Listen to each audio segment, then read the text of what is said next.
Olá! Terceira aula de termoquímica e na aula de hoje vamos falar sobre entalpia de formação, uma simplificação da lei de Hess.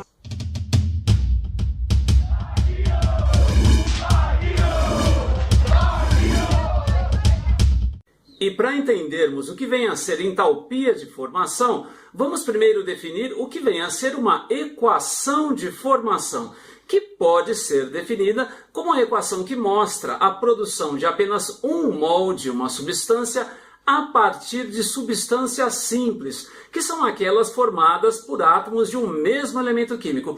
Vamos a alguns exemplos então. Primeiro equacionando a reação de formação da água, que como todos sabem, possui fórmula H2O e que está líquida às condições ambiente. Vejam bem, a água é formada por átomos dos elementos hidrogênio e oxigênio, cuja substância simples tem fórmulas H2 e O2. A equação de formação da água, então, pode ser equacionada como H2 gasoso, que é o estado físico às condições ambiente, mais meio mol de oxigênio, meio de O2, formando 1 mol de água. Vejam, rigorosamente sempre foi dito que o balanceamento tem que ser com os menores números inteiros. Porém, na chamada equação de formação, como se deseja equacionar a formação de apenas 1 mol da substância, no caso 1 mol de água, é necessário então um coeficiente fracionário, daí meio de O2, tá certo? Vamos agora equacionar a reação de formação do gás carbônico, fórmula CO2, a partir da substância simples, portanto, dos elementos carbono e oxigênio. Temos então carbono grafite mais O2 formando CO2. Atenção que alguns poucos elementos apresentam mais que uma substância simples. O carbono é um deles, existe o carbono grafite e o diamante. Na equação de formação, usa-se a forma mais estável.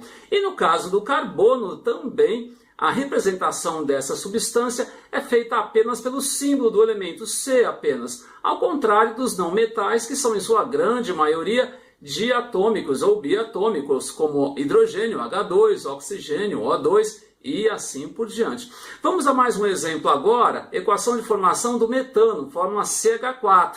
Portanto, temos carbono grafite, representado apenas por C, mais 2 de H2, formando 1 mol de CH4. E é isso. Mais dois exemplos apenas. Amônia, NH3, a partir dos elementos nitrogênio e hidrogênio em sua substância simples, ambos biatômicos. Vamos lá. N2 do nitrogênio mais H2, formando o NH3. Para balancearmos de modo a obtermos apenas 1 mol do NH3, vamos então escrever meio de N2 mais 3 meios de H2, formando NH3. E para terminar, a equação de formação de uma substância simples, por exemplo, o oxigênio. Mas vejam bem, se ela é simples, seria uma equação um tanto estranha, está aparecendo na lousa, O2 formando O2. Rigorosamente, essa é a equação de formação. Eu só coloquei na lousa, pois ela vai ser muito útil já já. Como assim? Olha só, se colocarmos os respectivos valores de ΔH para essas reações, teremos então a variação da entalpia padrão da reação de formação, o tal do ΔHF. Essa bolinha aí no sobrescrito quer dizer condições padrão, como já discutimos nas aulas anteriores. Porém, é mais comum a gente se referir a esses valores como simplesmente entalpias de formação, que é inclusive o título da aula de hoje.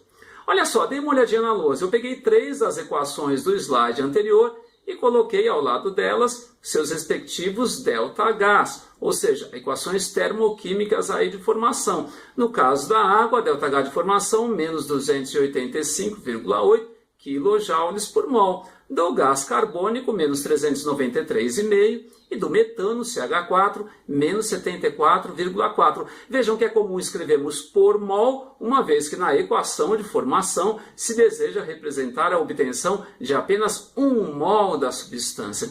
Agora vejam bem, para que isso na verdade? Para que essa definição? É porque com esses valores de entalpias de formação, nós vamos poder calcular ΔH de qualquer reação de uma maneira muito mais simples que a lei de Hess. Como assim? Dê uma olhadinha na lousa. Repetir essas 3 equações termoquímicas de formação e quero que a gente determine a partir delas o ΔH de combustão do metano que já aparece equacionado. Olha só, pela lei de Hess, como que pensaríamos? Vamos lembrar da aula passada, vamos colocar lá a carroça na frente dos bois. Estou reescrevendo a equação de combustão do metano, então, e vamos agora manipular as equações. Qual delas que tem CH4? Olha só, é a terceira. Está na quantidade que queremos, porém do lado oposto. Vamos inverter a terceira equação, então. E invertendo, o ΔH, que era menos 74,4, fica mais 74,4. Vamos pular o oxigênio, pois ele aparece em mais de uma reação, em mais de uma equação. Vamos lá, gás carbônico. Está presente na segunda equação, do lado certo, como produto após a seta, e também na quantidade certa. Então, só estou reescrevendo essa equação e não mexer no ΔH. E, finalmente, água. Queremos duas águas como produtos. A primeira equação tem água como produto, mas apenas 1 mol. Vamos, então, multiplicar por 2. 2H2 mais O2, dando 2H2O. E o ΔH, obviamente, fica multiplicado por 2. Antes de somarmos, vamos conferir para ver se essas equações permitem a obtenção dessa equação de combustão do metano mesmo. Vamos lá, temos então o metano antes da seta. Veja que eu coloquei seta embaixo de seta para não nos confundirmos. O gás carbônico após a seta, como queríamos. E os 2 mols de água também após a seta. E, obviamente, dá para cancelarmos o carbono grafite, os 2 mols de hidrogênio. E vejam que agora sim, na soma temos 1 mol de O2 na segunda equação e 1 mol na terceira, somando os 2 mols que queríamos. E o ΔH, portanto, é a soma desses valores, que dá menos 890,7 kJ por mol. Bom, vocês devem estar se perguntando qual que é a novidade, isso é a lei de Hess. É verdade. Agora percebam que esse valor final nada mais é do que 2 vezes o ΔH de formação da água, que é produto, mais o ΔH do CO2, que é produto também, e está lá mais 74,4, ou seja, menos o ΔH de formação do metano, que era negativo, conforme está aparecendo na lousa. O que eu quero com isso? É mostrar que caso se tenham, então, esses ΔHs de formação, nem vai ser necessário fazer passo a passo pela lei de Hess, podendo generalizar que o ΔH de qualquer reação nada mais é, numericamente falando, do que a variação da soma desses ΔHs de formação. E para entendermos direitinho como usar esses valores, vamos ao primeiro exercício da aula, que pede para se determinar o ΔH da reação de combustão do etanol, que já aparece equacionada. E os dados são justamente essas entalpias de formação ΔHF. Do etanol, menos 277,6, do CO2, menos 393,5 e da água, menos 285,8, todas elas quilojoules por mol. É bastante simples, bem mais simples que a lei de Hess, porém, fundamentalmente é o mesmo método. Porém, nós não vamos ter que escrever as equações de formação e manipulá-las. Como assim? Basta que se reescreva a equação cujo ΔH se quer determinar e se calcule a soma das entalpias de formação de reagentes e produtos. Vamos lá, coloquei um tracejado para facilitar a vida da gente. Reagentes, temos o etanol, menos 277,6, e temos o oxigênio, que como substância simples, possui entalpia de formação igual a 0. Vejam, O2 formando o O2, não há variação de entalpia. Somando, então, menos 277,6 kJ para reagentes. Já produtos, temos 2 de CO2, então 2 vezes menos 393,5, mais 3 mols de água, mais 3 vezes menos 285,8, totalizando menos 1.644,4 kJ. E o que é esse método? Esse método mostra que o ΔH numericamente é igual à variação dessa soma das entalpias de formação. Como os meus alunos dizem, é final menos inicial. Então vamos lá, ΔH é igual a menos 1.644,4 menos 277,6. Cuidado, menos com menos é mais. Resultando então no valor de menos 1.366,8 kJ por mol. Vejam bem, é um método bem fácil, porém, antes de irmos ao último exemplo, ao segundo e último exercício da aula, vamos dar uma olhadinha em como equacionar combustão completa ou combustão total, que pode ser compreendida para ensino médio, obviamente, como combustível mais oxigênio, formando apenas gás carbônico e água. Isso na combustão completa ou combustão total. Vamos a alguns exemplos então. Vamos lá. Combustão completa do propano, cuja fórmula é C3H8. Vamos escrever então C3H8 mais oxigênio, formando CO2 e água. E agora o balanceamento, partindo de um mol de C3H8. Então veja bem, há 3 carbonos que aparecem no gás carbônico, então 3 no CO2. H8, formando água. Água é H2O, que número vezes 2 é igual a 8. 4, obviamente, 4H2O. E agora cuidado, somando os oxigênios nos produtos, temos 3 vezes 2 do gás carbônico, 6, mais 4 da água, que é H2O, totalizando 10. Vieram exclusivamente da substância O2. Então, que número vezes 2 dá 10? 5O2, resultando aí na equação de combustão completa do propano. Mais um exemplozinho agora, metanol, CH3OH. Cuidado com isso. Poderíamos sim ter escrito CH4O, porém por um motivo um pouquinho mais complicado, que eu abordei nas aulas de Química Orgânica, quem quiser dar uma olhadinha lá, é comum escrevermos CH3OH para enfatizarmos que se trata de um álcool. O formato é o mesmo, CH3OH mais oxigênio, formando CO2 e água. Agora o balanceamento. Lá no álcool, um carbono só, então um CO2.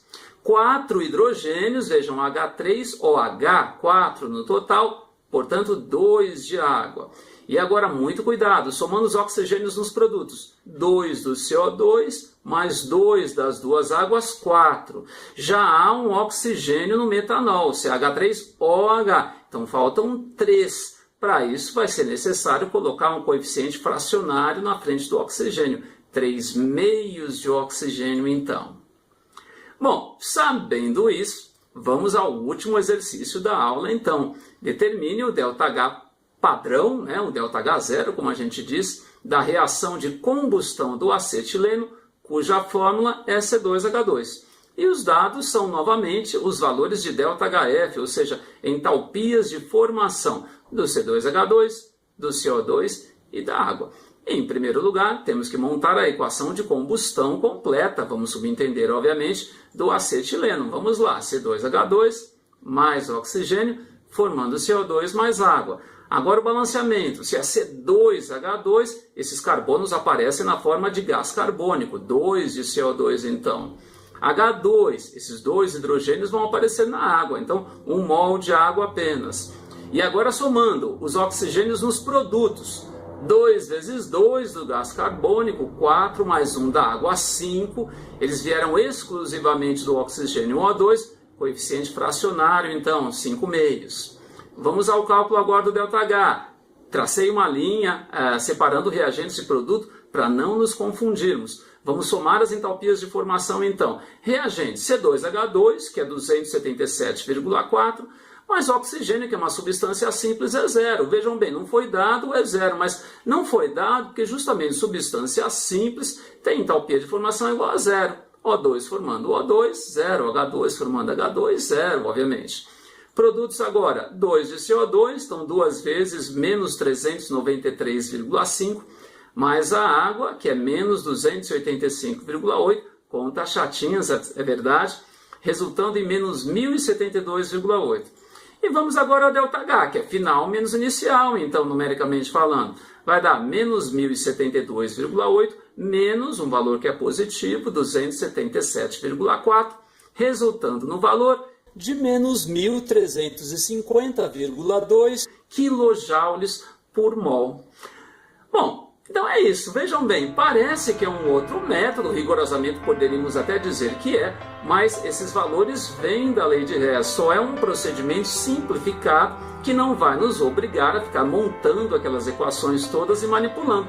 De modo que sempre que uma substância nova é produzida, da mesma forma que se tenta caracterizá-la com pontos de fusão, pontos de ebulição, índice de refração, tenta-se também determinar agora a sua entalpia de formação, Porque se nós tivermos as entalpias de formação das substâncias presentes em uma reação química, é possível calcularmos o ΔH dessa reação química de forma teórica, está certo?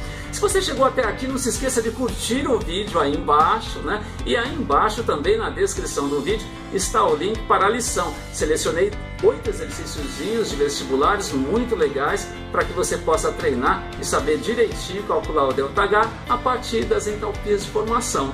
Até a próxima aula então. Obrigado pela atenção. Tchau!